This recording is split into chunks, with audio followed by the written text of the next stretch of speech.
देखिए स्टार्ट करते हैं अपन। इसी के आगे जो बचा हुआ था अपना, है ना, सबसे पहले तो अपन इसको सेट कर लेते हैं। ये जो दिखाई दे रहा है जैसे बहुत इधर उधर दिखाई दे रहा है ना ये अपने को, जैसे ये मतलब एक लीनियर नहीं, ऐसा नहीं है जैसे ये दिख रहा है ना, इधर से ज़्यादा इधर से कम है। तो इसके लिए अपन एक काम करते हैं, ये जो पूरा डिस्प्ले है, डिस्प्ले बहुत ज़्यादा बड़ा हो रहा है, ठीक है। तो इसको इसके अकॉर्डिंग अलाइन सेंटर कर देते हैं अपन। तो सबसे पहले तो आते हैं अपन अपनी CSS वाली फाइल में, और यहाँ पे चल के अपन इसको तो कर दिया था अपन ने, ठीक है। इसको नहीं किया, डिस्प्ले को। तो डिस्प्ले जो है, इसको अपन डिस्प्ले का जो टाइप वो क्या कर देते हैं अपन, फ्लेक्स कर देते हैं।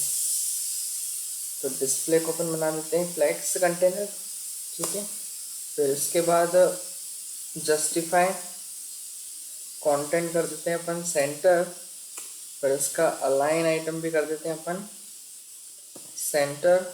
और उसके बाद फ्लेक्स की जो डायरेक्शन है वो अपन कर देते हैं कॉलम, ठीक है। तो इससे इस टाइप से कुछ दिखने लगेगा, है ना। एक बार मैं यहाँ बता देता हूँ, दिखाई दे रहा होगा। तो इस तरीके से सिस्टमेटिक हो गया है ना, पूरा जो इधर उधर हो रहा था ज़्यादा कम वो एक जैसा हो गया पूरा, ठीक है। अब इसके बाद एक काम करते हैं अपन, ये जो हमारे सिंबल्स दिखाई दे रहे हैं ना, plus minus multiply equals to, ये इनसे थोड़े से बड़े दिखने चाहिए। तो अपन इनसे जो नंबर है मतलब इनसे बड़े दिखने चाहिए। तो इनका साइज अपन बढ़ा देते हैं, क्योंकि एक जैसे लिख रहे हैं और ये बेसिकली ऑपरेशन है हमारे, जिनको अपन बड़ा करने के लिए एक काम करते हैं। इनका कुछ नाम दिया है क्या अपन ने, एक बार चेक कर लेते हैं। प्लस माइनस मल्टीप्लाई डिवाइड का नाम अपन ने, इनका नाम नहीं दिया है। तो अपन इनको एक और क्लास देते हैं, एक तो इक्वल्स टू को अलग क्लास देते हैं। फिर मल्टीप्लाई को तो इसको यहाँ पर अपन अल्टर के साथ सिलेक्ट कर लेते हैं ना, एक माइनस को देते हैं और एक प्लस को। इनको अपन ऑपरेटर है तो इनको क्लास देते हैं अपन ओपी, ठीक है। तो एक क्लास दे दी अपन ने इनको, बटन के आगे देनी थी बेसिकली। टाइप तो बटन यहाँ पर देंगे अपन, किस किस को, एक इसको, फिर क्लास अपनी दूसरी यहाँ पर, फिर थर्ड यहाँ पर, और फिर एक अपनी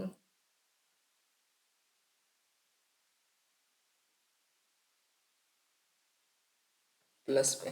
तो इन सबको क्लास दिया अपन ने क्या, ओपी। ओपी मतलब कि अपने ऑपरेटर से, ठीक है। अब इन ऑपरेटर्स का पहले तो साइज बढ़ा लेते हैं अपन। तो साइज बढ़ाने के लिए सीएस में चलते हैं अपन। यहाँ सबसे पहले तो नीचे लिखते हैं डॉट ओपी क्लास, और ओपी क्लास का अपने को क्या करना है, फॉन्ट का जो साइज है वो करना है 1.5 REM। और इसके बाद वो थोड़ा सा बड़ा है ना, ठीक है। फिर इसके बाद अपने को कलर भी करना है इसका, कलर कर देते हैं अपन ग्रीन, तो इस टाइप से, ठीक है ना। तो इनसे बड़ा हो गया, दिख रहा है ना, इक्वल टू, इसमें बड़ा हो गया और साइज का कलर भी चेंज होगा। अब इसका भी कर देते हैं अपन। तो इसको भी एक नाम दे देते हैं अपन, आई थिंक दे रखा होगा, इक्वल नाम दे रखा है अपन ने उसका शायद क्लास का, हाँ। तो अपन उसको इक्वल से करेंगे। तो इसका भी जो फॉन्ट साइज है वो अपन 1.5 REM, इक्वल ही दिया, क्या नाम बड़ा नहीं। एक मिनट चेक कर लेते हैं क्लास का नाम क्या दिया इसका। अच्छा, बटन ही है इसका नाम, ओके। तो इसका नाम अपन देते हैं इक्वल, EQUAL, ठीक है। इसका नाम दे दिया अपन ने इक्वल। तो अब हो गया पढ़ाई, ठीक है। अब इसमें जो प्रॉपर्टी थी वो हट गई अपनी, कौन सी वाली, क्योंकि इक्वल को भी दे रखा था, दो नाम देने पड़ेंगे फिर अपने को। इसको एक काम करते हैं, बटन तो रहने देते, साथ में इसको क्लास देते हैं इक्वल, ठीक है। अब यहाँ पर इक्वल भी हो गया, दोनों काम हो गए अपने, ठीक है। अब इसके बाद इसका भी कलर अपन चेंज कर देते हैं। तो कलर कुछ ब्लू सा देते हैं इसको अपन, कलर देते हैं अपन इसको ब्लू, ठीक है। तो इस टाइप से कलर दे दिया अपन ने।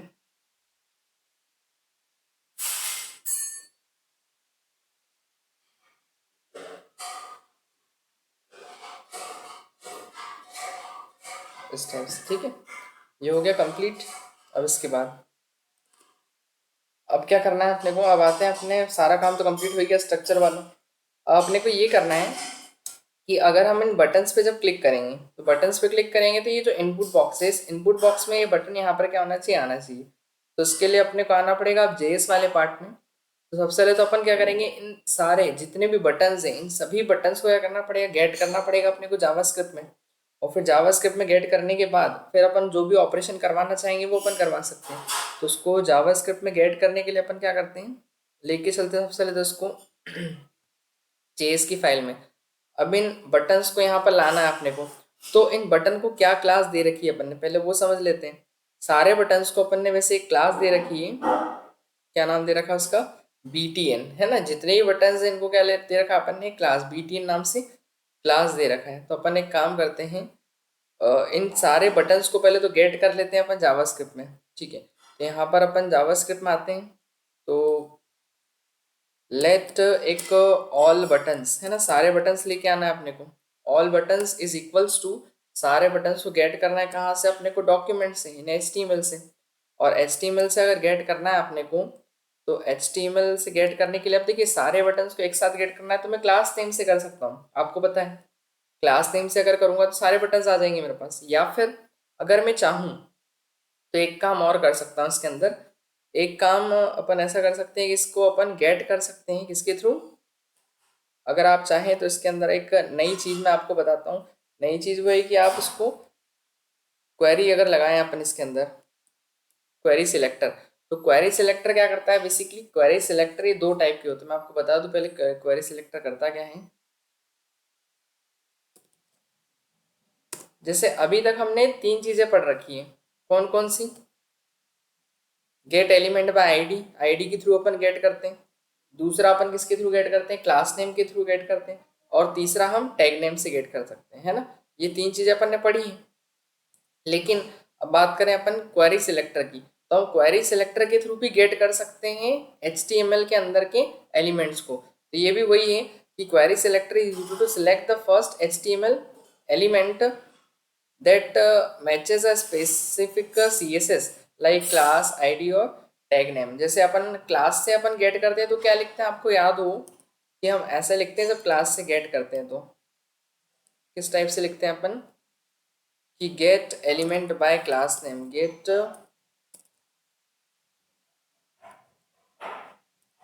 ये लिख देता हूँ मैं, गेट एलिमेंट बाय आईडी। जब आईडी से करते हैं तो ये वाला नहीं लिखते हैं अपन। फिर सेम चीज़ जब अपन क्लास नेम से गेट करते हैं तो फिर क्या लिखते हैं, gate element by class name, ऐसा करके लिखते हैं। लेकिन फिर अपने को गेट करना होता है किसके थ्रू, जो भी हमारा टैग होता है, तो gate element bye tag name, ऐसा करके लिखते हैं ना अपन। तो ये तीनों चीज़ें अलग अलग है, मतलब तीन याद रखने पड़ेंगे आपको। फर्स्ट तो आपको आईडी याद रखना पड़ेगा, अगर आईडी से गेट करना है तो ये याद रखना पड़ेगा। क्लास नेम से गेट करना है तो ये, और अगर टैग नेम से गेट करना है तो ये। लेकिन हम चाह रहे हैं कि ऐसा कुछ कॉमन हो कि हमको ये तीनों याद ना करना पड़े, कि हम जब क्लास नेम से आए तो हमको क्लास नेम लिखना ना लिखना पड़े, टैग नेम ना लिखना पड़े, आईडी ना लिखना पड़े। तो फिर उस केस में अपन करेंगे क्या, तो उस केस में फिर अपने को क्या करना पड़ेगा, उस केस में अपने को यहाँ पर एक ही मिलता है, क्वेरी सिलेक्टर। और क्वेरी सिलेक्टर करता क्या है कि क्वेरी सिलेक्टर का भी काम वही है, चाहे आप आईडी से सिलेक्ट कीजिए, गेट कीजिए मतलब एलिमेंट्स को, या फिर क्लास नेम से कीजिए, या फिर टैग नेम से कीजिए। उन तीनों केस में क्या करेगा, काम करेगा। लेकिन ये करता क्या पता है, कि ओनली जो फर्स्ट एलिमेंट है उस एलिमेंट को देता है। जैसे अगर आपने बहुत सारी क्लासेस बना रखी, मैंने इन सभी क्लास को जो नाम दिया हुआ है वो क्या करेगा, क्लास दे रखा है मैंने बटन, BTN, है ना, BTN नाम दे रखा है। तो अगर मैं यहाँ पर इसका देखिए सिंटेक्स समझिए, क्वेरी सिलेक्टर लिखेंगे अपन, क्वेरी सिलेक्टर लिखने के बाद फिर क्या करेंगे यहाँ पर, अब मुझे क्लास से लाना है तो क्लास में क्या करते हैं अपन, बेसिकली साइन यूज करते हैं डॉट। तो यहाँ पर डॉट लगाएंगे और फिर क्लास का नाम क्या था, BTN। अब मैं एक बार इसको console डॉट लॉग करता हूँ, तो console डॉट लॉग किसको अपन लेते हैं, BTN को। ऑल बटन्स, ऑल बटन्स अगर मैं प्रिंट करवाऊंगा यहाँ पर, देखिए क्या प्रिंट होता है, एक बार चेक कर लेते हैं अपना आउटपुट क्या आ रहा है।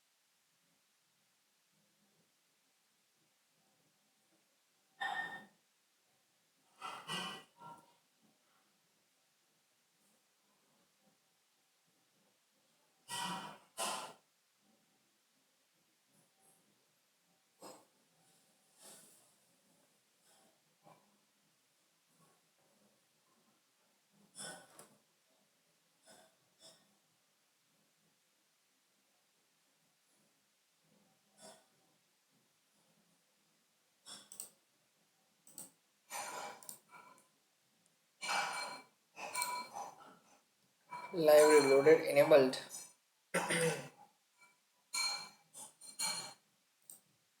अपन ने शायद कनेक्ट नहीं कर रखा है आई थिंक जेएस को। ओके, जेएस लिंक कर लेते हैं अपन पहले तो यहाँ पर। तो स्क्रिप्ट src और फाइल का नाम है अपना कैल्सी डॉट जेएस। ठीक है, ये हो गया कनेक्ट अपना। तो देखिए इस बार मेरे पास जो आउटपुट आ रहा है वो क्या आ रहा है, ये देखिए एक बटन आ रहा है, केवल एक ही बटन आया है, यहाँ देखिए हाईलाइट हो रहा है ना, एक बटन आया है केवल। तो क्वेरी सिलेक्टर ने क्या किया, जो जितनी भी क्लास नेम थी सेम क्लास की, अब जो पहली क्लास थी मेरी वो कौन सी थी, बीटीएन, और बीटीएन के अंदर था क्या, 7 था। यदि हम चेक करें यहाँ पर तो देखिए उसने क्या किया, यहाँ पर दिख रहा है बीटीएन क्लास, इसको दे रखी है अपन ने। तो उसने क्या किया, केवल पहला बटन दिया अपने को 7। तो पहला बटन दे रहा है वो, ये पूरा का पूरा कोड दिया उसने अपने को, मतलब ये पहला तो गेट कर लिया अपन ने, लेकिन हमको क्या चाहिए, सारे बटन चाहिए।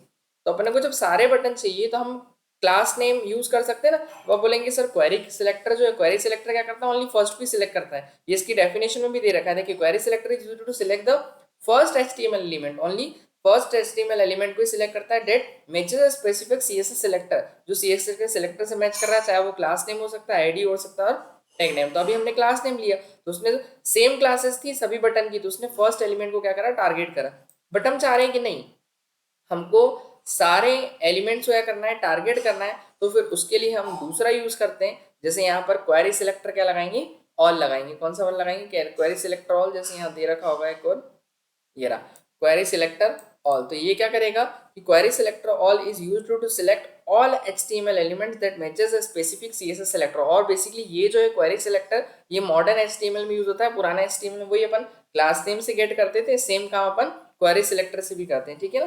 तो query selector is used to select all HTML element that matches the specify CSS selector. ये सारे एचटीएमएल एलिमेंट को सिलेक्ट करेगा जो भी आपका स्पेसिफिक सीएसएस सिलेक्टर होगा। It return node list similar to an array, जैसे अपन क्लास नेम से भी करते तो अपने को एक एरे रिटर्न होगा, और अगर हम क्वेरी सिलेक्टर से करेंगे तो एक नोड लिस्ट। नोड लिस्ट मतलब एक लिस्ट की टाइप है ना, लिस्ट जैसे एरे बोल सकते हैं एक तरीके से, कंटेनिंग ऑल मैचिंग एलिमेंट, जिसके अंदर एक ही टाइप के सारे एलिमेंट्स होंगे। जैसे अगर मैं यहाँ पर जाऊँ और मैं क्वेरी सिलेक्टर क्या कर दूं, आगे ऑल लिख दूं, तो क्वेरी सिलेक्टर ऑल लिखने से क्या होगा, अब आप देखिए मेरे पास क्या क्या आएगा।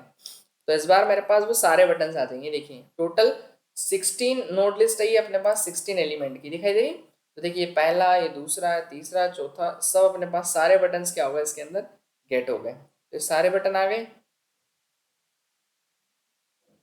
है ना। बस अपने को ये इक्वल टू नहीं चाहिए, क्योंकि इक्वल टू हमको यहाँ पर क्यों नहीं चाहिए, हम चाह रहे हैं कि जब इस बटन पे, सारे बटन पे क्लिक करें वो तो यहाँ आना चाहिए, लेकिन इक्वल्स टू थोड़ी आना चाहिए। इक्वल टू तो कैलकुलेशन का काम करेगा। तो एक काम करते हैं ना, अपन इसको ओनली इक्वल ही नाम देते हैं, अपन इसका नाम अपन चेंज कर देते हैं, क्योंकि इक्वल टू हमको वहाँ रिजल्ट में चाहिए ही नहीं, तो उसका नाम हटा देते हैं अपन। इसको अपन ओनली बीटीएन से हटा के क्या कर देते हैं, इक्वल कर देते हैं, ठीक है। तो इस तरीके से कुछ हो गया। अब इसके ऊपर अपने को करना पड़ेगा, वही सारी चीज़ें अप्लाई करनी पड़ेगी। तो अपन यहाँ से कॉपी कर लेते हैं,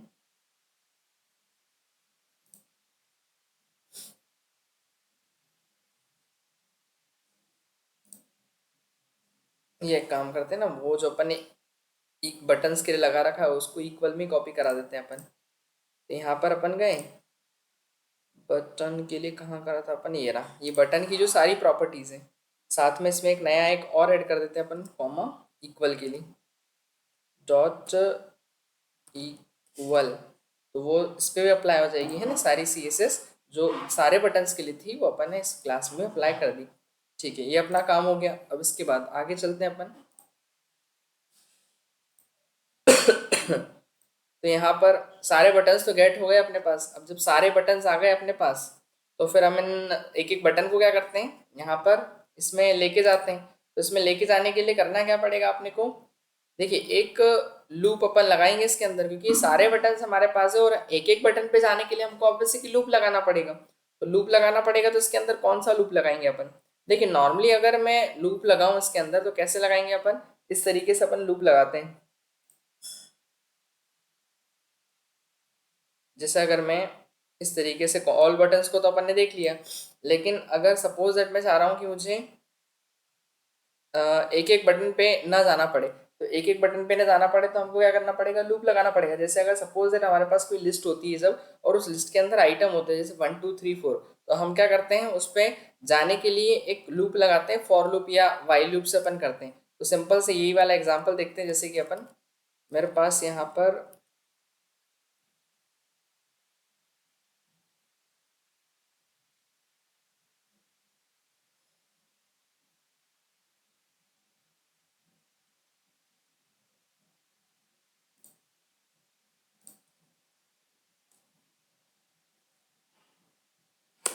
यहाँ पर अपन चलते हैं, सबसे पहले तो एक लिस्ट बनाते हैं। एल नाम से एक लिस्ट बना ली, ठीक है। और इसके अंदर कुछ आइटम डाले मैंने 1 2 3 4। अब नॉर्मली अपने को एक आइटम पे जाना है तो हम क्या करते हैं, फॉर लूप लगाएंगे। आई को अपन 0 से स्टार्ट करेंगे, क्योंकि आपको पता है कि ये जो इंडेक्स है पहला 0 इंडेक्स है, 1 2 और 3। तो 0 इंडेक्स से कहाँ तक जाना है अपने को, मुझे लेंथ काउंट करनी पड़ेगी, 0 1 2 3। तो ऐसे काउंट करने ज़्यादा बेटर है। अपन ने फंक्शन पढ़ा था लेंथ फंक्शन, जो लेंथ फंक्शन है वो क्या निकाल के देता है, लिस्ट की लेंथ। तो हमारी जो आई की वैल्यू जब तक की छोटी या बराबर रहेगी, ओनली छोटी लेंगे ना, क्योंकि 0 1 2 3 पे स्टॉप करना है, लेंथ तो 4 आ जाएगी। तो अपन एल डॉट कौन सा फंक्शन लगा देंगे, लेंथ।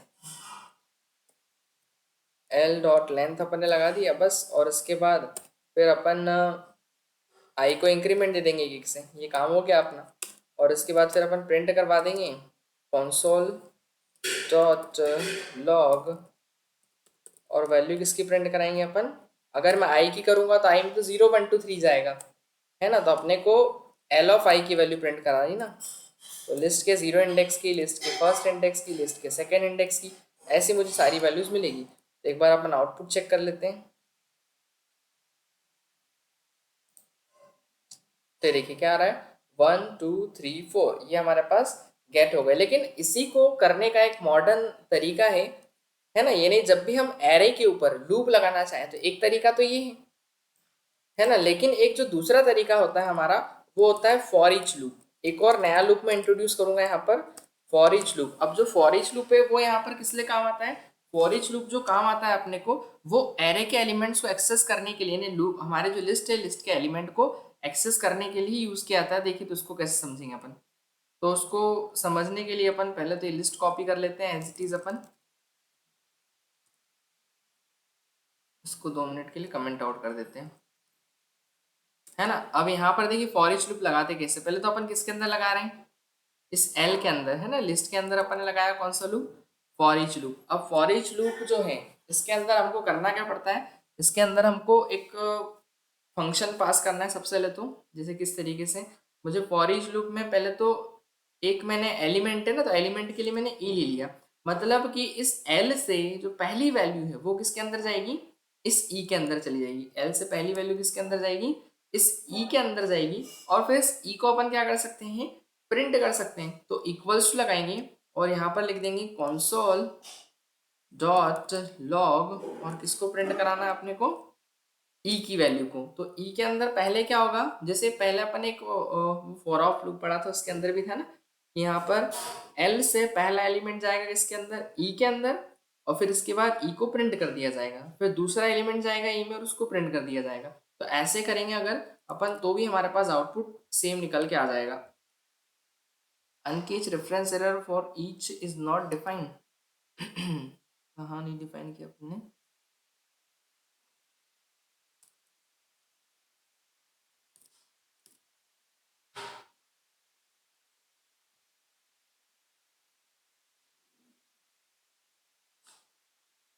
हाँ सही तो है, एक एरो फंक्शन, अच्छा अच्छा मिस्टेक छोटी सी करी अपन ने एक। इसमें यूज करना होता है अपने को बेसिकली इक्वल्स टू की जगह एरो फंक्शन, है ना। ये अपन ने याद हो तो एरो फंक्शन पढ़ा था ना जेएस में, फंक्शन जब पढ़े थे तो एक एरो फंक्शन भी था उसके अंदर। तो उसके अंदर हमको क्या करना है, एक एरो फंक्शन पास करना होगा फॉर ईच के अंदर, इस तरीके से। तो ई की वैल्यू जाएगी पहले तो, मतलब एल से पहली वैल्यू उठ के जाएगी किसमें, ई में, और फिर उसके बाद इसको प्रिंट कर दी जाएगी। मतलब इतना बड़ा आपको न लिखना पड़े, तो ये शॉर्ट में लिखने का तरीका है, बस बात इतनी सी। अब मैं एक बार चेक करता हूँ, तो इस बार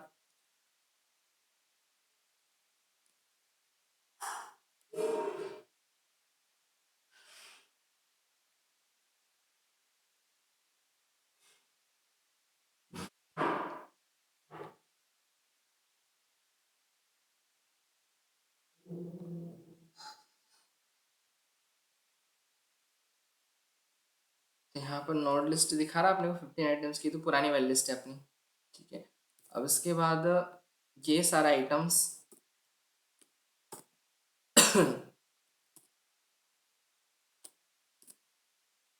1 2 3 4 एल डॉट फॉर ईच ई, और फिर इसके बाद कॉन्सोल।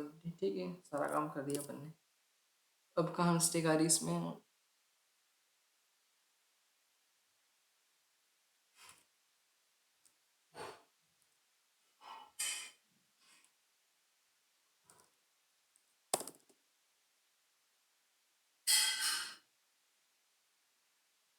हम्म।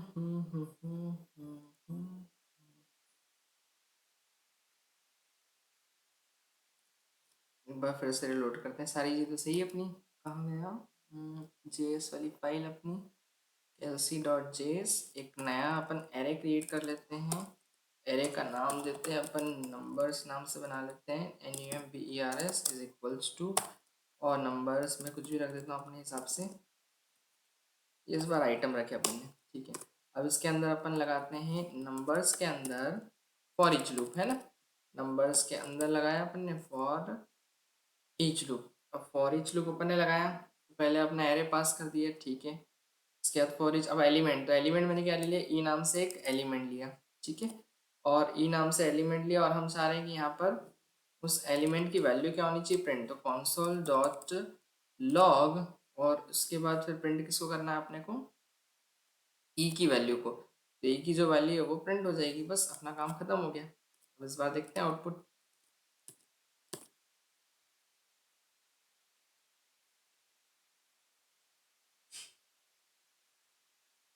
ये अपना ये वाला है, ये वाला प्रोजेक्ट कैलकुलेटर है, कौन सा?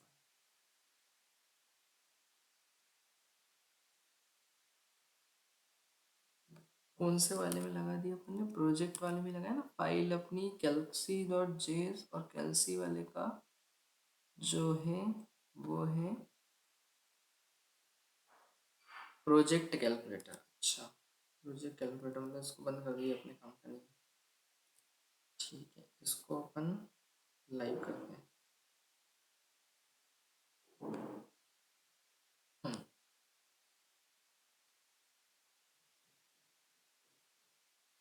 तो देखिए यहाँ पर 2 3 5 3 7 इस तरीके से सारा एलिमेंट आ गए। ये चीज़ अभी अपन ने वैसे भी करी थी, है ना, इस तरीके से, और ऐसे भी कर सकते हैं अपन। ये दोनों ही तरीके हमारे पास, मतलब फॉर ईच लूप थोड़ा सा एक सिंपल वे है, इसमें आपको फंक्शन नहीं लगाना पड़ेगा, अलग से आई को इंक्रीमेंट नहीं देना पड़ेगा, जीरो से इनिशियलाइज नहीं करना पड़ेगा, है ना। इसमें तो करना पड़ेगा आपको अगर आप नॉर्मल सा लूप लगाते हैं फॉर लूप, लेकिन फॉर ईच लूप जो है, फॉर ईच लूप स्पेशली होता ही इसी के लिए कि आप लिस्ट के जो एलिमेंट है वो वन बाय वन करके क्या कर पाए, एक्सेस कर पाए इस तरीके से। अगर मान लीजिए मुझे इसके अंदर क्या करना है, एक नई चीज मैं इंट्रोड्यूस करवाता हूँ। जैसे अगर सपोज दैट मुझे केवल इसमें से जो इवन नंबर्स है, केवल इवन नंबर्स ही क्या करना है, प्रिंट। तो इवन अपन कुछ और भी कर देते हैं, तो इवन नंबर प्रिंट करना है तो अपन यहाँ पर एक इफ एल्स लगा देंगे। तो यहाँ क्या करते हैं अपन, इफ मैंने कहा यदि मैंने कहा E mod 2 is equal equal 0, है ना। अगर ये कंडीशन ट्रू हो तो वो ई की वैल्यू को प्रिंट कराए, अदरवाइज नहीं करवाए। तो इस बार जो मेरे पास वैल्यूज आएगी वो कौन सी आएगी, केवल इवन नंबर्स की आएगी, है ना। इस तरीके से तो ये अपन कर सकते हैं। मान लीजिए मुझे स्क्वायर प्रिंट करना हो सकता है, तो मैं यहाँ पर क्या करूँगा, इस तरीके से फॉर ईच लूप लगा के स्क्वायर प्रिंट करना है ना, तो सीधे अपन ई इंटू ई को प्रिंट करा देंगे, ई इंटू ई को। तो ये हटा देते हैं अपन यहाँ से। और जब एक ही लाइन का स्टेटमेंट है ना, तो अपने को ब्रेकेट लगाने की जरूरत नहीं है, वो सीधे अपन मतलब ऐसा भी लिख सकते हैं, ये डायरेक्ट भी अपन कर सकते हैं इस तरीके से। तो देखिए इस बार मेरे पास क्या प्रिंट हुए, 4 9 25 16 49, ये सब इन नंबर से क्या प्रिंट हो गए, स्क्वायर प्रिंट हो गए। अगर मैं यहाँ से इसको हटा दूँ तो इस तरीके से भी काम करेगा, है ना। तो ये एक लाइन, मतलब आपको इसमें 3 लाइनें अगर यूज़ करनी पड़े, 3 से 4 लाइनें अगर यूज़ करनी पड़ रही थी नॉर्मल से फॉर लूप में, तो इसमें हमको एक ही लाइन में वो काम हो जाएगा। तो थोड़ा सा सिंपल है और ये एडवांस है। चलिए अब अगर अपन बात करें, फॉर ईच लूप समझ में आ गया हो, वही है कि लिस्ट के एलिमेंट को एक्सेस करने के लिए बस बिना आपको काउंटिंग करना पड़ेगी ना इंक्रीमेंट देना पड़ेगा लूप के अंदर, वो कुछ नहीं करना पड़ेगा। ठीक है, अब चलिए थोड़ा सा और इस पर डिस्कशन करें अपन।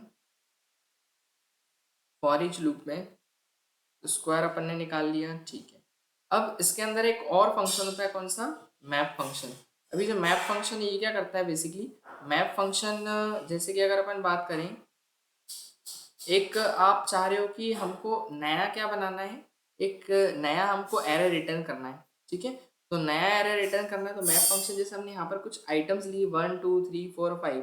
अब लेट अपन ने एक वेरिएबल बनाया स्क्वायर, एस क्यू मतलब जो स्क्वायर निकाल के देगा, स्क्वायर के अंदर सारी वैल्यूज दे देगा, ठीक है। तो यहाँ पर बेसिकली जो हमारा फंक्शन होता है कौन सा, फॉर ईच फंक्शन, वो इतना ज़्यादा कैपेबल नहीं होता है कि हमको एक नया एरे रिटर्न करके दे, है ना। देखिए कैसे, मैं आपको बताता हूँ। जैसे अगर सपोज दैट मैं यहाँ पर, ये इतना ज़्यादा पावरफुल नहीं होगा, जैसे मैंने नंबर लिए ना ये, ठीक है। अब मैं यहाँ पर लिखूँ फॉर, कैसे लगाया था अपन ने, नंबर्स के ऊपर कौन सा लगाया था अपन ने, फॉर ईच लूप लगाया अपन ने, ठीक है। फॉर ईच लूप लगाया, फिर इसके बाद एलिमेंट को मैंने नाम दे दिया ई, और इसके बाद मुझे करना क्या है, प्रिंट ई इंटू ई, जैसे स्क्वायर ही निकालना है। तो ई इंटू ई को अपन ने क्या करवाया, प्रिंट करवाया। जैसे इसको हटा देते हैं, इसकी जरूरत ही नहीं है अपने को। ई इंटू ई एक ही लाइन में कर देते हैं, छोटा सा इसलिए, ठीक है। ये हो गया अपना काम। अब इसका एक बार आउटपुट चेक करते हैं।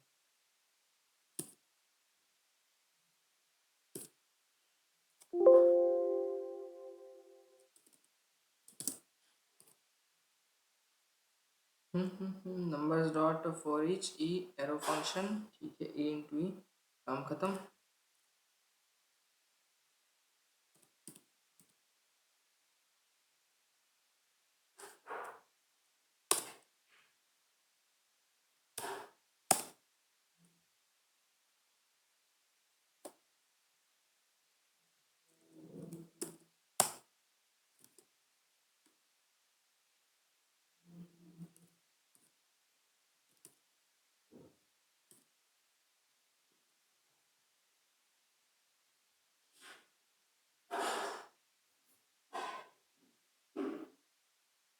नोड लिस्ट आ रही है अपने पास, स्क्वायर की लिस्ट नहीं आ रही है।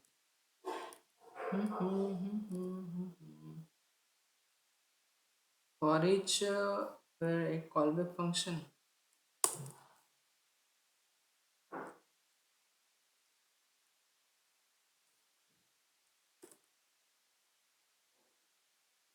अच्छा console डॉट लॉग नहीं कराया अपन ने, प्रिंट ही कहाँ से होगा। console डॉट लॉग, काम खत्म। इसको हटा देते हैं, इसको भी हटा देते हैं, और इसको ले चलते हैं पूरा एक लाइन में, है ना। तो एक लाइन का है तो देखे टेके लगाने की जरूरत नहीं, बस इतना सा काम कर देना है अपने को, और ये हो गया इसका काम खत्म। तो इसको भी ले चलते हैं ऊपर अपन, ठीक है। बस console dot log spelling mistake, ठीक है। तो यहाँ पर देखिए सारे स्क्वायर तो आ गए, लेकिन हम सारे इसको एक नए एरे के अंदर ले जाया जाए। जैसे मैं एक वेरिएबल बनाता हूँ लेट, और एक काम करते हैं अपन इसको किसके, एस क्यू नाम से, है ना। एस क्यू मतलब स्क्वायर के नाम से अपन ने एक वेरिएबल बना, और उसके अंदर ले जाने की अपन क्या कर रहे हैं, कोशिश कर रहे हैं इसको। तो इसको जब इसके अंदर ले जाने की कोशिश अपन करेंगे, और फिर अगर मैं प्रिंट करवाने जाऊँ अगर एस क्यू को, तो मैंने लिखा console डॉट लॉग, और एस क्यू को क्या कराया जाए, प्रिंट कराया जाए। तो इस बार देखिए ये क्या आ रहा है, अनडिफाइंड आ रहा है ना। मैसेज अपने को क्या मिल रहा है, अनडिफाइंड। क्यों, ऐसा क्यों हो रहा है यहाँ पर। तो अब मैं यहाँ पर अनडिफाइंड आ रहा है, तो उसका क्या सॉल्यूशन कर सकता हूँ।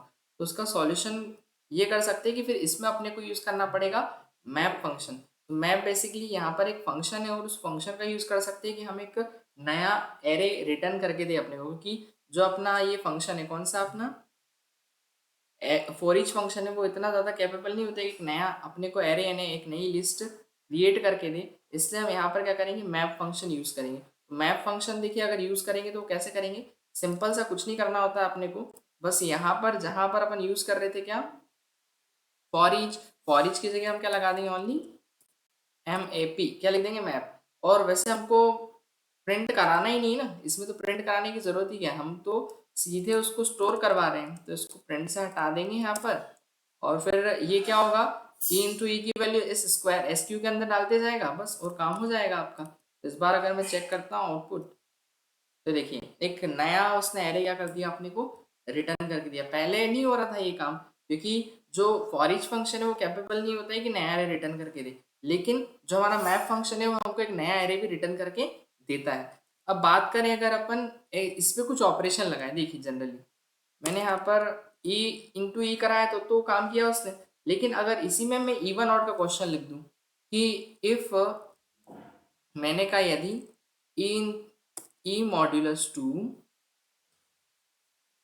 इज इक्वल इक्वल जीरो, ठीक है, मैंने इवन की कंडीशन लगा दी कि अगर ये टू से डिविजिबल है, उसको थोड़ा नीचे ले जाना पड़ेगा क्योंकि लिख नहीं सकते इसको अपन, तो यहाँ पर अपन ब्रैकेट लगा देते हैं।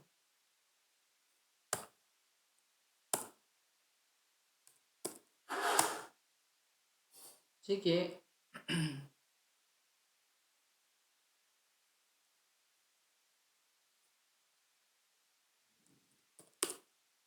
तो e modulus two is equal equal zero, so print क्या होना चाहिए, प्रिंट होना चाहिए वही अपना नंबर प्रिंट हो जाना चाहिए, ई की वैल्यू प्रिंट हो जाना चाहिए, ठीक है। इस तरीके से बस काम हो गया अपना खत्म।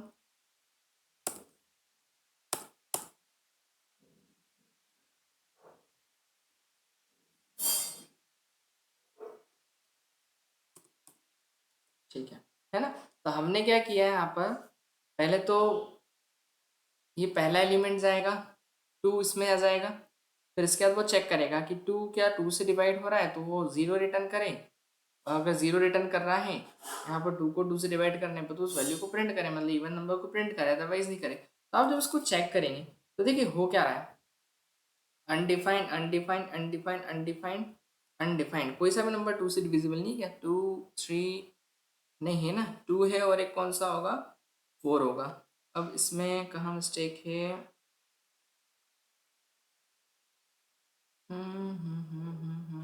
मैप लगा दिया अपन ने, ठीक है।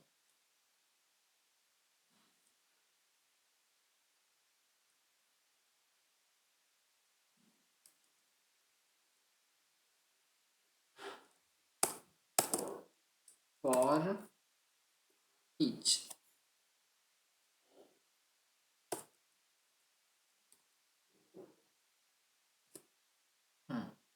अभी भी अनडिफाइंड आ रहा है, मतलब फिर यही गई मिस्टेक है अपने पास। लेट एसक्यू लिया अपन ने, ठीक है, एसक्यू के अंदर वैल्यू गई, नंबर्स मैंने लगाया, मैप अपन ने लिया कि पहला एलिमेंट इसके अंदर आया, फिर उसको चेक करें टू से डिविजिबल है तो ही प्रिंट करें। ठीक है, और फिर बस स्क्वायर के अंदर रिटर्न करता चले।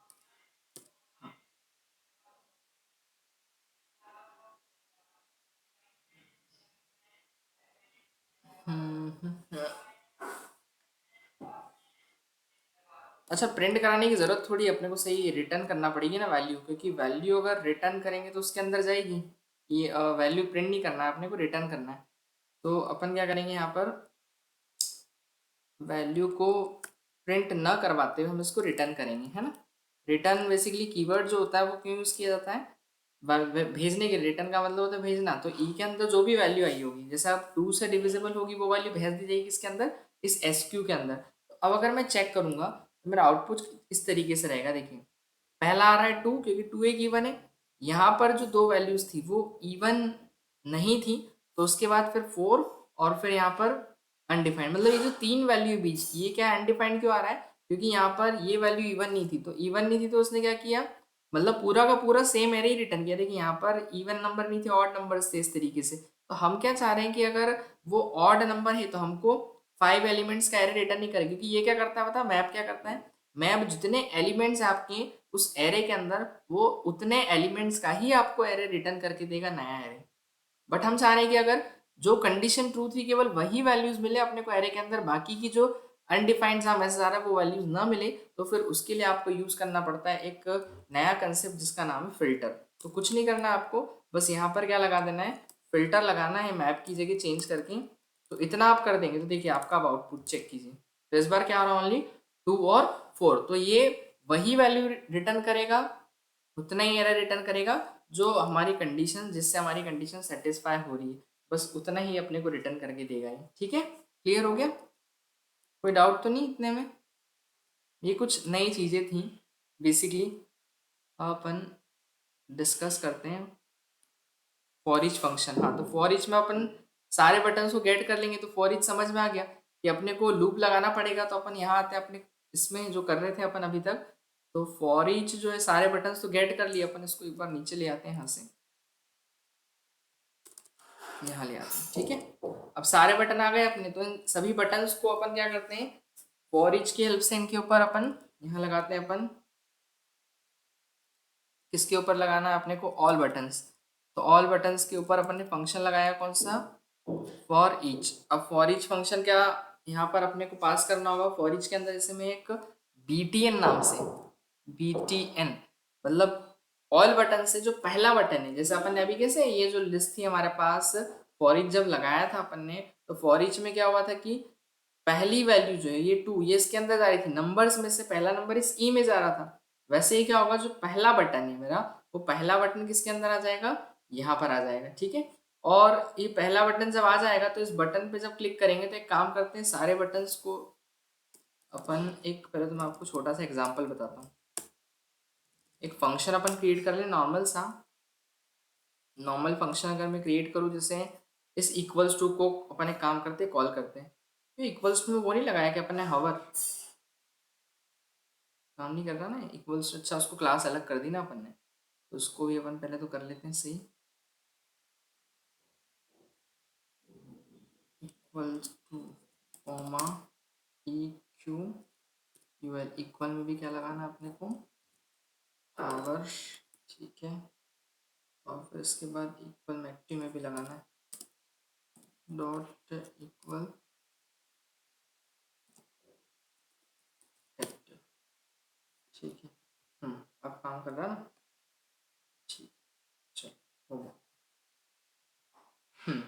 अब इसके बाद अपन चलें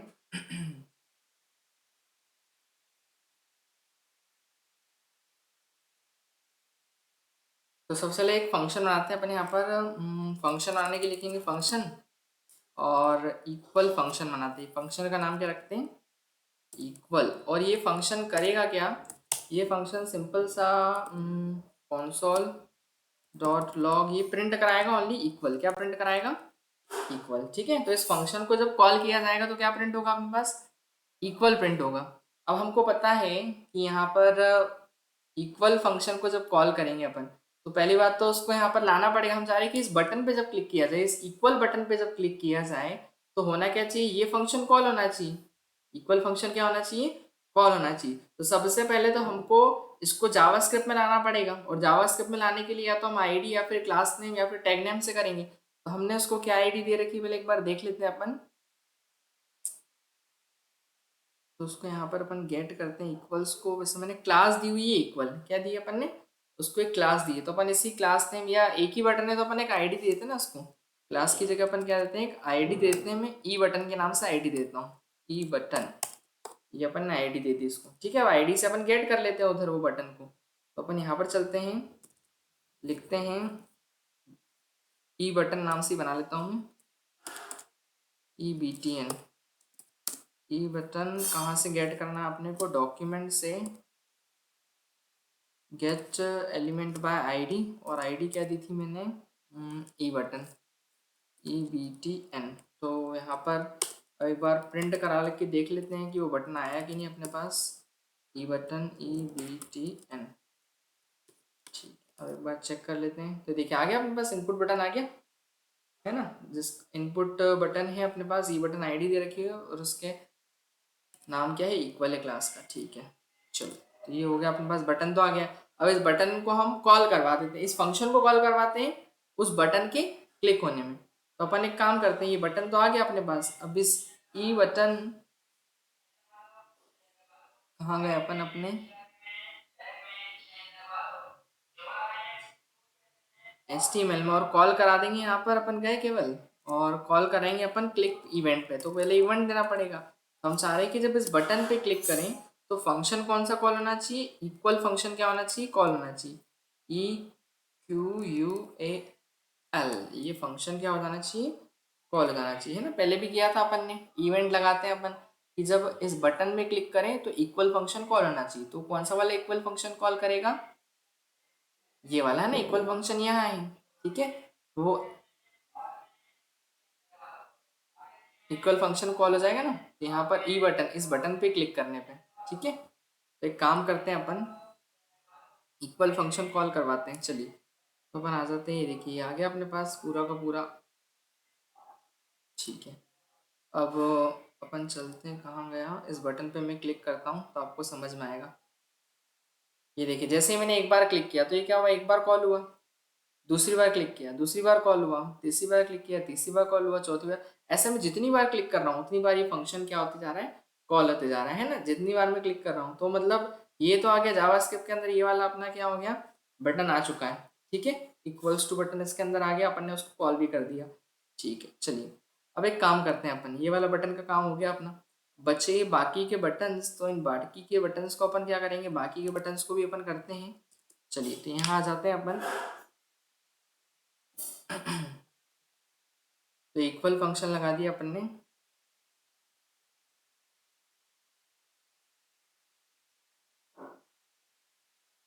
आईडी के थ्रू भी अपन ने कर लिया। अब एक इवेंट लिसनर आपको बताया था मैं इसके अंदर। तो इवेंट लिसनर क्या होता है, देखिए अभी हमको क्या करना पड़ा, ऑन क्लिक जा करके लगाना पड़ा, ठीक है।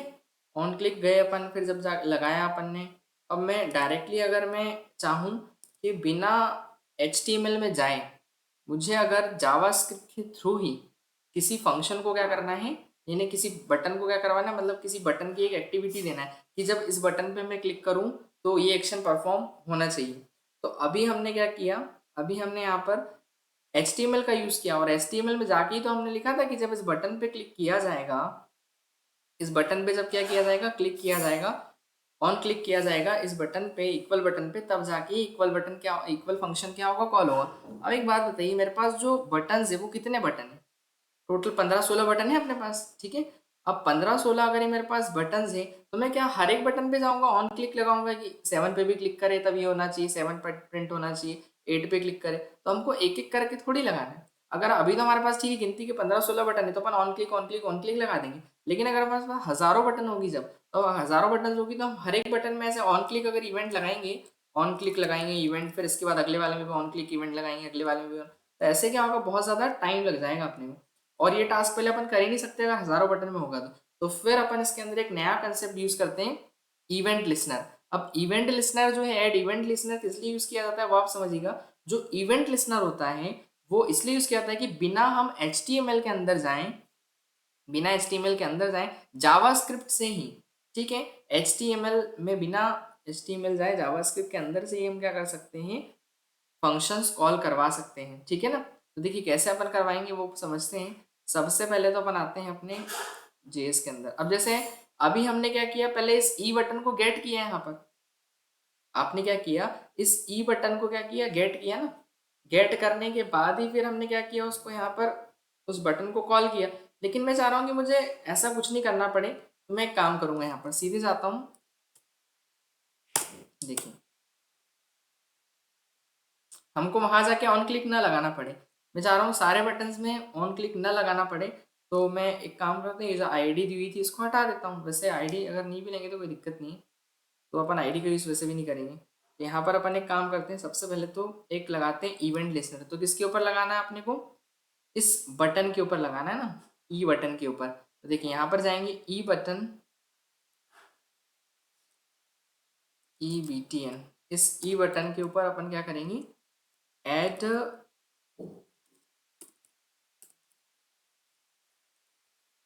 Event listener. यहाँ पे कुछ मिस्टेक करिएगा अपने, ऑटोमेटिक में ऐड इवेंट लिसनर,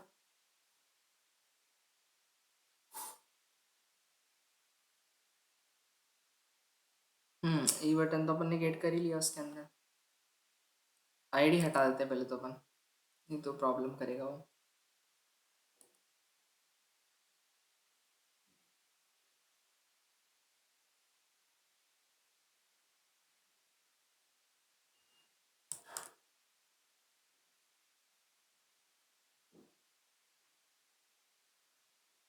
तो ये आईडी जो दे रखी है, ये इससे क्या ही फर्क पड़ेगा।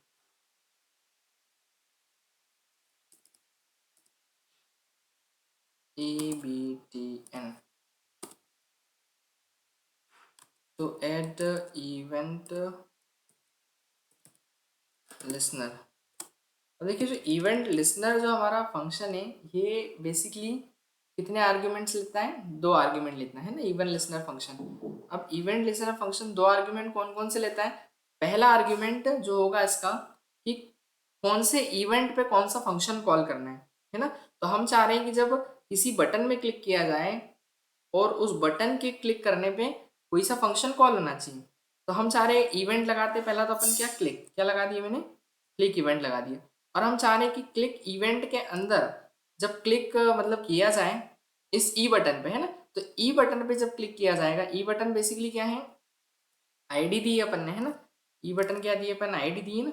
तो जब इस ई बटन में क्लिक किया जाए तो कौन सा वाला फंक्शन कॉल होना चाहिए, इक्वल फंक्शन क्या होना चाहिए, कॉल होना चाहिए, E Q U A L. अब फंक्शन है तो फंक्शन के अंदर आर्ग्यूमेंट देना पड़ता है अपने को, ब्रैकेट लगाना पड़ेगा। लेकिन अगर मैं ब्रैकेट लगा दूंगा तो ये ऑटोमेटिक क्या करेगा, कॉल करेगा। ब्रैकेट लगा दी तो ये क्या हो जाएगा, फंक्शन कॉल हो गया। तो हम चाह रहे हैं नहीं, बटन के क्लिक होने में कॉल होना चाहिए। यहाँ पर फिर ये ब्रैकेट क्या हो जाएंगे, हटा देंगे अपन इस तरीके से। बस इतना लिख देंगे कि जब इस ई बटन में क्लिक किया जाए तो ई बटन के क्लिक होने पे क्या होना चाहिए, इक्वल फंक्शन क्या होना चाहिए, कॉल होना चाहिए, है ना, ई बटन के क्लिक होने में। तो अभी एक काम करते हैं ना अपन, अभी यहाँ पर ये हटा देते अपन ने जो ऑन क्लिक इधर लगा रखा था। अब बोलेंगे सर उधर भी तो दे रखा अपन ने, तो उसको हटाए थे ना अपन, ये जो अपन ने ऑन क्लिक लगाया था हटा दिया मैंने। ठीक है, अब मैंने क्या किया,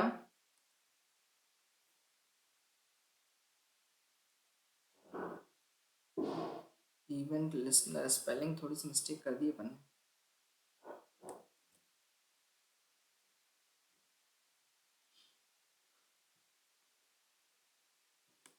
ठीक है, ये हो गया अपना काम। तो देखिए हमने क्या किया, उस बटन के ऊपर जो इक्वल बटन है उसके अंदर हमने लगाया नहीं कि क्लिक करने में कौन सा फंक्शन एग्जीक्यूट होना चाहिए, है ना। आप ही के सामने है कि मैंने यहाँ पर क्या किया है, केवल इसको एक आईडी दी है, क्लास दी है, और टाइप तो बटन है और उसकी वैल्यू अपन इक्वल्स टू दे रखी है अपन। ठीक है, अब हम क्या चाह रहे हैं, हम यहाँ पर ये चाह रहे हैं कि इस बटन के क्लिक होने पे, तो बटन क्लिक होने पे तो ऑन क्लिक इवेंट लगाना पड़ा था अपने को, है ना, बिना एड इवेंट लिसनर फंक्शन की। तो लेकिन अभी क्या किया अपन ने, अभी हमने यहाँ पर क्या किया, बिना हमने उस HTML के अंदर जाए यहीं से जावास्क्रिप्ट के थ्रू ही क्या करा अपन ने, जावास्क्रिप्ट के थ्रू ही हमने क्या किया, उस इक्वल बटन को क्या किया, कॉल किया। देखिए हम चाह रहे हैं कि इस बटन पे जब क्लिक किया जाए तो एक फंक्शन क्या होना चाहिए, कॉल होना चाहिए। अब जनरली मैं यहाँ पर जाता हूँ, अब मैं इसको इंस्पेक्ट करके बताता हूँ आपको।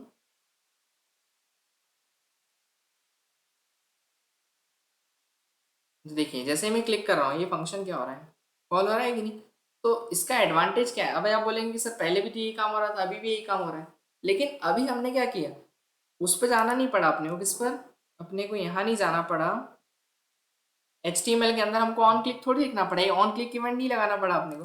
बिना हम वहां पर जाए HTML के अंदर जाए, जावास्क्रिप्ट से किया ना अपन ने काम, जावास्क्रिप्ट से अपन ने क्या कर दिया, उस फंक्शन को कॉल करवा दिया। ठीक है, बिना HTML में जाए। तो ऐसे हमारे पास जितने भी सारे बटन हैं हमको यहाँ पर ऑन क्लिक नहीं लगाना पड़ेगा। अब ऑन क्लिक क्यों नहीं लगाना पड़ेगा, क्योंकि हम जावास्क्रिप्ट के थ्रू क्या कर देंगे, इन सारे बटन्स को क्या कर देंगे, इन सारे बटन्स को कॉल कर देंगे एक साथ।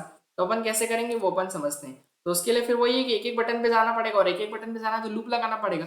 और मैंने बताया था कि यहाँ पर फॉर ईच लूप अपन लगाते हैं यहाँ पर, है ना, क्योंकि एक एरे के एलिमेंट्स को एक्सेस करने के लिए हम नॉर्मल लूप लगाते हैं और एक फॉर ईच। तो फॉर ईच ज़्यादा ईजी है, तो अपन एक काम करते हैं, सबसे पहले तो फॉर ईच लूप लगा लेते हैं। तो उसके अंदर अपन यहाँ पर गए,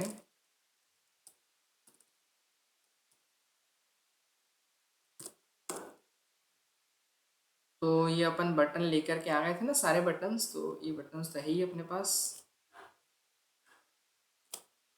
ठीक है, ये सारे बटन आ गए अपने पास। गेट एलिमेंट बाय आईडी नहीं, ई बटन थोड़ी, अपने को गेट एलिमेंट, अपने को क्वेरी सिलेक्टर ऑल का यूज़ करना है ताकि सारे बटन आ जाएं, क्वेरी सिलेक्टर ऑल। और सारे बटन आ गए अपने पास, किसके थ्रू, अपन ने कह दिया था हमको सबको क्लास दी थी ना एक, तो क्लास के लिए अपन यूज़ करेंगे डॉट btn। ठीक है, तो वो सारे बटन किसके अंदर आ जाएंगे मेरे पास, लेट ऑल btns। अच्छा है, दोबारा से रीडिफाइन हो गया, यहाँ दे रखा अपन ने, इसको कमेंट आउट कर देते हैं। ठीक है, तो ये सारे बटन इसके अंदर आ गए, अपन एक बार चेक कर लेते हैं, CL क्योंकि अब इन पे ऑपरेशन करना मेन काम अपना चालू होगा यहाँ से।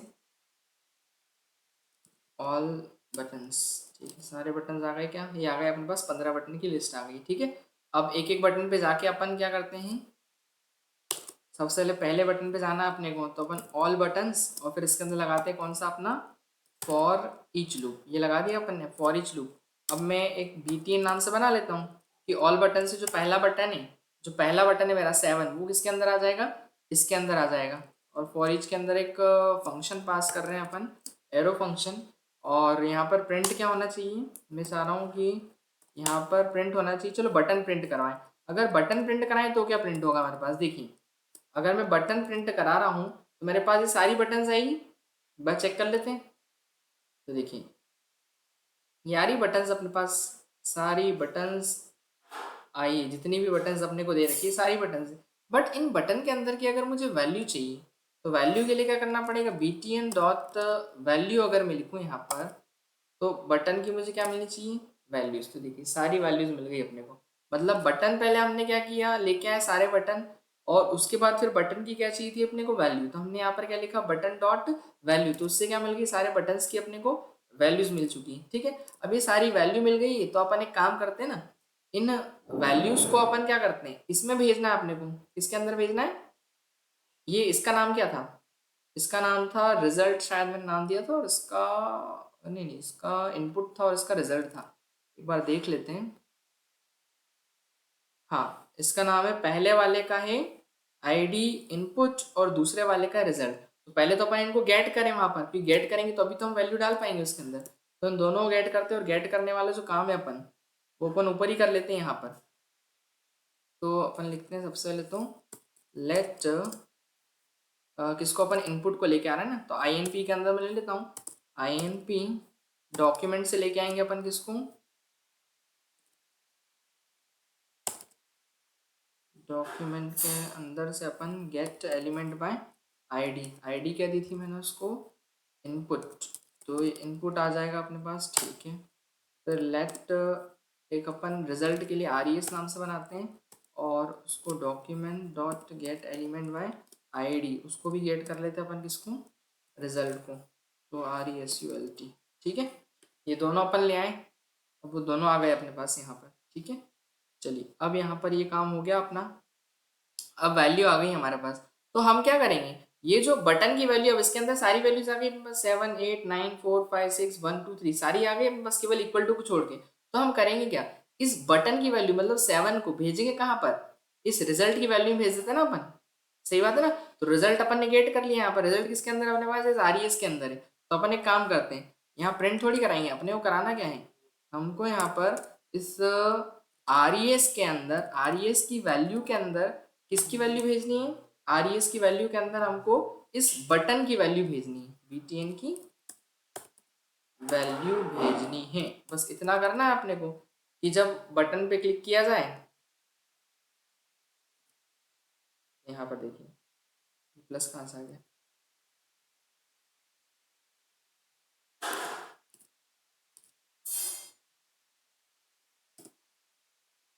तो हमने क्या किया, यहाँ पर ये लिखा कि जब जो बटन की वैल्यू है, बटन के क्लिक होने पे जो बटन की वैल्यू है वो यहाँ पर क्या करें, इसके अंदर भेज दें। लेकिन अभी भेजेगा कैसे वो, क्योंकि हमको ऑन क्लिक इवेंट तो लगाना पड़ेगा ना, कि क्लिक करने पे यहाँ पर वो बटन भेजें। तो फिर हमको क्या करना पड़ेगा, फिर इसके लिए वापस से अपने को एक एक बटन पे जाके क्या करना पड़ेगा, ऑन क्लिक लगाना पड़ेगा, कि इस पे क्लिक करने पे वो वैल्यू यहाँ पर भेजे, फिर इसके क्लिक करने पे यहाँ पे वैल्यू भेजे, फिर इसके क्लिक करने पे यहाँ पे वैल्यू भेजे। तो हम क्या करेंगे, सब पे नहीं जाना पड़ेगा, तो हमने सारे बटन तो गेट कर ही लिए। तो फिर एक काम करते हैं ना अपन, यहाँ पर अपन कौन सा फंक्शन लगा देते हैं अपना, ये हटा देते हैं अभी अपन, वही इवेंट लिसनर लगा देते हैं, क्योंकि इवेंट लिसनर में हमको उधर नहीं जाना पड़ेगा, किसके अंदर, आपके HTML के कोड के अंदर, सीधी यहीं से कर सकते हैं अपन। तो अपन हर एक बटन में यहाँ पर BTN के अंदर लगाते हैं क्या, ऐड इवेंट लिसनर, ये लगाया अपन ने। और इवेंट लिसनर के अंदर अपन क्या पास करते हैं, दो चीजें पास करते हैं, बताया था मैंने कि कौन से इवेंट पे कौन सा फंक्शन कॉल करना है। तो पहला तो इवेंट देना पड़ेगा और फिर दूसरा फंक्शन। तो हम चाह रहे हैं कि जब क्लिक करा जाए बटन पे, तो जिस भी बटन पे क्लिक होगा, क्योंकि सारे बटन तो आ गए यहाँ पर, अब बटन पे क्लिक करें तो हम यहाँ पर क्या करेंगे, कॉमा एक फंक्शन बना देते हैं, और फंक्शन का नाम क्या रख देते हैं अपन, ये एक काम करते हैं ना, कॉल बैक फंक्शन दे देते हैं। तो हम चाह रहे हैं कि एक फंक्शन कॉल होना चाहिए, तो फंक्शन कॉल होना चाहिए, तो फंक्शन के लिए अपन ये फंक्शन मैंने बना दिया, कॉल बैक फंक्शन बना दिया। अब आपके लिए ये चीज़ थोड़ी सी नई, ध्यान समझिएगा, है ना। हमने क्या किया, हम चाह रहे हैं कि जब बटन पे क्लिक हो, बटन पे क्लिक हो, तो ये लिखा बटन और ये लिखा क्लिक, तो एक फंक्शन कॉल होना चाहिए। और ये फंक्शन मैंने यहाँ पर ये दिया, जैसे पहले हमने क्या किया था, यहाँ फंक्शन ऊपर बनाया था पहले, और फिर उसके बाद हमने उस फंक्शन को यहाँ पर डिफाइन किया था कि ये वाला फंक्शन कॉल होना चाहिए इस ई बटन के क्लिक होने पे। बट अभी क्या हमने क्या किया कि बटन के क्लिक होने में ये फंक्शन कॉल होना चाहिए। अब आप बोलेंगे कि सर इस फंक्शन का नाम तो कुछ है ही नहीं। ऑब्वियसली मैंने फंक्शन का नाम नहीं दिया, क्योंकि उसको पता है कि जब बटन पे जब कॉल करूंगा तो यही फंक्शन वो कॉल करेगा, क्योंकि उसी के अंदर लिखा है अपन ने। हाँ, अगर बाहर होता वो फंक्शन तो फिर हमको इस तरीके से क्या देना पड़ता, उसका नाम देना पड़ता। बट अभी हमको यहाँ पर कोई नाम देने की जरूरत नहीं है, तो ये फंक्शन कॉल होगा। और ये फंक्शन कॉल होगा तो ये करेगा क्या, तो यहाँ पर अपन देखिए, ये जब फंक्शन कॉल होगा तो ये फंक्शन क्या करेगा, वही कि हमारे बटन की वैल्यू को किस में डाल देगा, वो रिजल्ट की वैल्यू में डाल देगा। तो ये काम हो जाएगा आपका इससे। देखिए जैसे ही मैं लिख रहा हूँ रिजल्ट की वैल्यू में नहीं, नीचे में थोड़ी चाहिए अपने को, तो ऊपर की साइड चाहिए ना, तो ऊपर की साइड चाहिए, तो ऊपर क्या नाम क्या था, इनपुट, INP। ठीक है, तो ये ऊपर चले जाएगा, दिखाई दिया इस तरीके से। लेकिन हो क्या रहा है,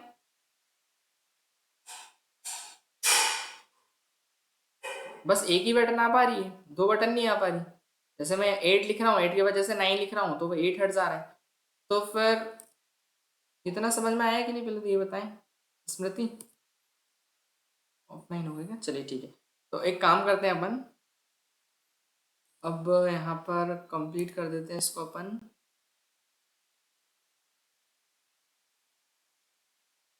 तो यहाँ पर चले जाएगा, लेकिन अब इसमें हम क्या करेंगे, इसमें जब असाइनमेंट ऑपरेटर लगा देंगे, याद तो आपको अपने असाइनमेंट ऑपरेटर पढ़ा था कि इनपुट की वैल्यू जो है ऐड एंड असाइन है ना, वो ऐड होती जाएगी और क्या होती जाएगी, असाइन होती जाएगी वैल्यू इस तरीके से। तो यहाँ पर एक असाइनमेंट ऑपरेटर लगा देंगे अपन।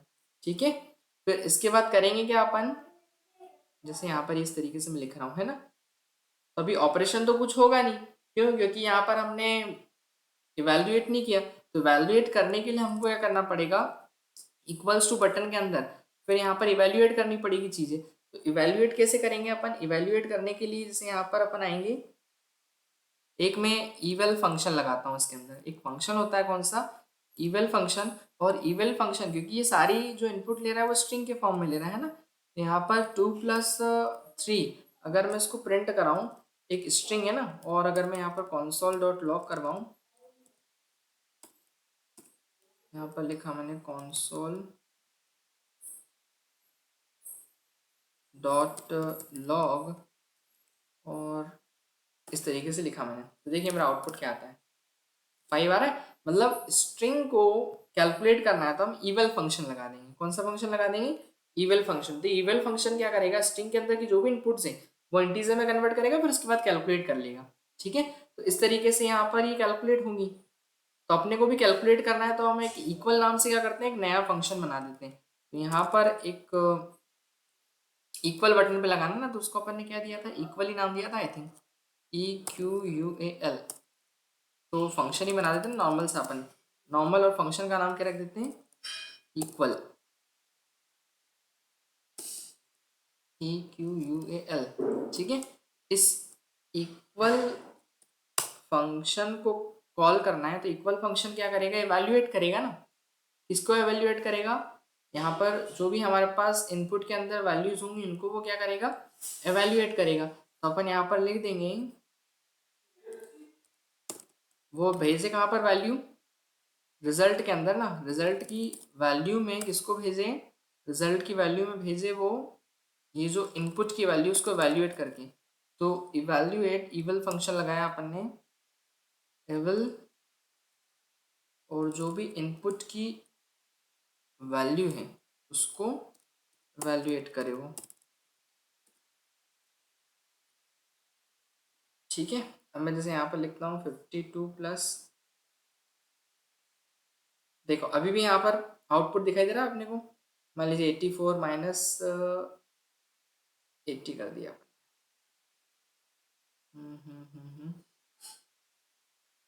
गलत हो गया थोड़ा सा। अभी एसी तो काम करेगा नहीं अपना, रिलोड कर लेते हैं इसको अपन एक बार। यहाँ चलते हैं ना, सबसे बढ़िया। 52 माइनस 30 तरीके आउटपुट आ रहा है इस तरीके से, है ना। तो ये काम करने लगा। अब इसके बाद हम क्या करेंगे, अब इसके अंदर अपन ऑल, ये क्लियर बटन जो है ये कैसे काम करेगा इसको समझ लेते हैं। तो ऑल क्लियर कैसे काम करेगा, तो एक फंक्शन बना देते हैं अपन, यहाँ लिखते हैं अपन फंक्शन, और फंक्शन का नाम देते हैं ऑल क्लियर। कैमल केस का यूज कर लेते हैं अपन। अब ऑल क्लियर फंक्शन जो है ये क्या करेगा, जो हमारी इनपुट की वैल्यू है, इनपुट की वैल्यू को क्या करेंगे अपन, इनपुट की वैल्यू को ब्लैंक करना है अपने को, है ना। और जो रिजल्ट की वैल्यू है वो भी क्या करना है, रिजल्ट की वैल्यू को भी ब्लैंक करना पड़ेगा। रिजल्ट डॉट वैल्यू, और उसको भी अपन ब्लैंक कर देंगे। तो जैसे अपन यहाँ पर कुछ भी लिखेंगे 7 और इस AC बटन पे क्लिक करेंगे तो वो क्या होना चाहिए, क्लियर होना चाहिए। लेकिन ऐसा थोड़ी होगा, अपने को क्या करना पड़ेगा, वही इवेंट लिस्टनर लगाना पड़ेगा। यहाँ पर अपन गए एक इसके ऊपर ये AC, बट इसको गेट करना पड़ेगा ना सबसे पहले, तो अपने को गेट करना पड़ेगा। गेट नहीं करेंगे तो ये बटन जब तक गेट नहीं होगा तो फिर अपन काम भी नहीं कर सकते इसके ऊपर। तो फिर अपन क्या कर लें, इसको गेट कर ले सबसे पहले तो लेट अपन लेते हैं AC, है ना, ऑल क्लियर नाम से ले लेते हैं, ठीक है। AC इज इक्वल्स टू, कहाँ से लाना उस बटन को, डॉक्यूमेंट के अंदर से लेके आना है, ठीक है। अब डॉक्यूमेंट के अंदर से लेके आना है अपने को किस बटन को, कैसे लेके आए अपन, गेट एलिमेंट कुछ आईडी दे रखी थी क्या, आई थिंक उसको क्लास नेम दे रखा अपन AC। तो gate element by class name, और क्लास नेम से गेट करेंगे अपन किसको, AC, ठीक है। ऑल क्लियर, शायद मैंने कैपिटल में दिया स्मॉल में, कैपिटल में दिया हुआ है, ठीक है। क्लास अपन ने तो उसको पहले तो गेट कर लिया अपन ने, ठीक है। ये गेट हो गया अपना। अब गेट होने के बाद में अब इस बटन पे हम क्या करेंगे, AC नाम दिया ना अपन ने, ठीक है। तो इस बटन पे हम लगा देते हैं। तो इस AC के ऊपर हम यहीं से लगाएंगे AC डॉट इवेंट लिसनर, और फिर इसके अंदर हम चाह रहे हैं कि जब इस बटन में क्लिक हो, AC बटन में क्या हो, क्लिक हो, तो होना क्या चाहिए, तो इस बटन के क्लिक होने में एक फंक्शन कॉल होना चाहिए। ये तो अपन उसके अंदर पास करेंगे फॉर ईच के, ये काम करते हैं, ये कर देते हैं। इस बटन के क्लिक होने में एक फंक्शन कॉल होना चाहिए, और वो फंक्शन करना क्या चाहिए, वो फंक्शन क्लियर करना चाहिए ना, इनपुट की वैल्यू को भी क्लियर कर दे और रिजल्ट की वैल्यू को भी क्या कर देना चाहिए, क्लियर कर देना चाहिए। तो कॉल बैक फंक्शन है ना, इसीलिए यहाँ पर ही। तो अब जैसे ही मैं यहाँ पर कुछ लिखता हूँ और जैसे इस पर क्लिक करूँगा तो ये क्या होना चाहिए, क्लियर होना चाहिए। जैसे यहाँ पर मल्टीप्लाई बाय 2 आउटपुट आ रहा है, तो ये दोनों चीज़ें क्या होनी चाहिए, क्लियर होनी चाहिए। कहाँ मिस्टेक कर दी, अच्छा, इसको अलग से देना पड़ेगा ना अपने को।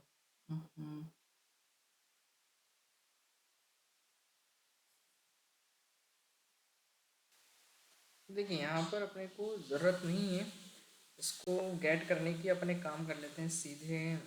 डायरेक्ट जाते हैं अपन ऑन क्लिक, है ना, इसकी क्लिक, क्योंकि एक ही बटन है, अभी बहुत सारे बटन होते थे, हम यहाँ पर सीधे क्या करते हैं, इसके अंदर क्वेरी सिलेक्टर ऑल से सारे बटन लेते हैं। बट अभी तो हमको एक ही बटन पे लगाना है ना, ऑल क्लियर में। तो अपन एक काम करते हैं, सीधे यहाँ पर इसमें ऑन क्लिक में इवेंट लगा देते हैं, ऑन क्लिक इवेंट लगा देते हैं। यहाँ पर चलते हैं किसके अंदर, अपना बटन कहाँ गया, तो अपन चाह रहे हैं कि ऑन क्लिक जब इस बटन में क्लिक हो तो कौन सा फंक्शन कॉल होना चाहिए, ऑल क्लियर नाम का फंक्शन क्या होना चाहिए, CLER, ऑल क्लियर नाम का फंक्शन कॉल होना चाहिए। एक बैक स्पेस का ही बना देते हैं अपन, ऑन क्लिक और क्या बैक स्पेस नाम से बना देते हैं, बैक SPACE, है ना। और ये फंक्शन है बेसिकली, तो पैरेंथेसिस देने ही पड़ेंगे अपने को। यहाँ पर अपन ने पैरेंथेसिस लगा दिया, ठीक है। इसके आगे चलते हैं अपन,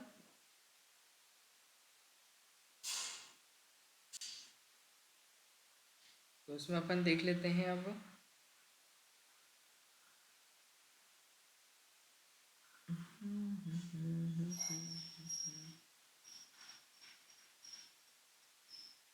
हमने बस ये कर ही रखा है।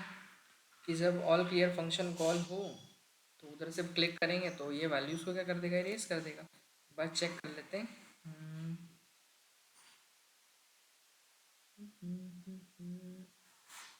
जैसे अपन यहाँ पर प्लस ये ऑल क्लियर पे क्लिक किया, देखिए हो रहा है क्लियर इस तरीके से। ठीक है, ये हो रहा है ना काम अपना। अब इसके बाद बैक स्पेस का काम क्या रहता है, एक एक करके वैल्यू हटाना, और एक एक करके वैल्यू कैसे हटाएंगे अपन, तो इसमें लगाना पड़ेगा स्लाइसिंग का कंसेप्ट अपने को। तो किस तरीके से करेंगे वो भी अपन समझ लेते हैं। तो सबसे पहले तो एक काम करते हैं, अपन चलते हैं अपने कोड में वापस से। तो स्लाइसिंग का कंसेप्ट लगाते हैं अपन, एक फंक्शन बनाते हैं किस नाम से, बैक स्पेस नाम से। फंक्शन बैक स्पेस, और ये फंक्शन करेगा क्या, ये फंक्शन मतलब वैल्यू हटाएगा, है ना, जो हमारी इनपुट की वैल्यू है उसमें से अपने को क्या करना है, माइनस करना है ना वैल्यू। अब इनपुट की वैल्यू में से माइनस करनी है अपने को वैल्यूज़, तो यहाँ पर इसको हम इस तरीके से लिखेंगे कि इनपुट की जो वैल्यू है उसमें स्लाइसिंग का कंसेप्ट लगा देंगे कि शुरुआत कहाँ से हो रही है, जीरो इंडेक्स से, और उसको हटाना कहाँ से।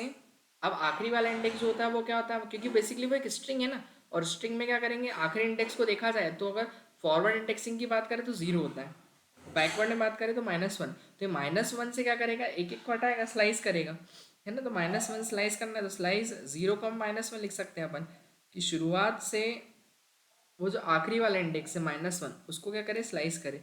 बस अपन ने इतना सा कोड लिख सकते हैं इसके अंदर, कि उसी इनपुट की वैल्यू में क्या करना है, अपने को स्टोर करना है। तो अपन यहाँ चलते हैं अपने कोड में। तो इनपुट की जो वैल्यू है उस इनपुट की वैल्यू में अपन क्या कर देंगे, स्लाइस लगा देंगे। इनपुट INP है ना, इनपुट की वैल्यू में अपने को स्लाइस करना है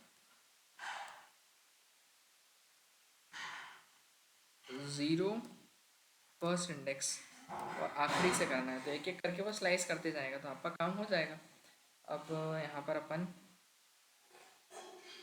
चेक करते हैं एक बार। कहाँ गया? जैसे मैं यहाँ पर लिखता हूँ, उसको तो ऑल क्लियर किया, 23 प्लस 3, इस तरीके से मैंने किया। और मुझे हटाना है, सपोज दैट मैं लिख रहा हूँ इस तरीके से बैक स्पेस को, देखिए एक एक करके वैल्यू क्या करते जाएगा, माइनस करते जाएंगे, है ना। तो यहाँ तक अपन ने किया आज की क्लास में। तो पहली क्लास में अपन स्टडी करेंगे हिस्ट्री कैसे काम करेगी, है ना। तो नॉर्मल सा कैलकुलेटर तो बन चुका अपना, फिर हिस्ट्री पे अपन वर्क करेंगे, कैसे काम करेगा वो अपन देखेंगे।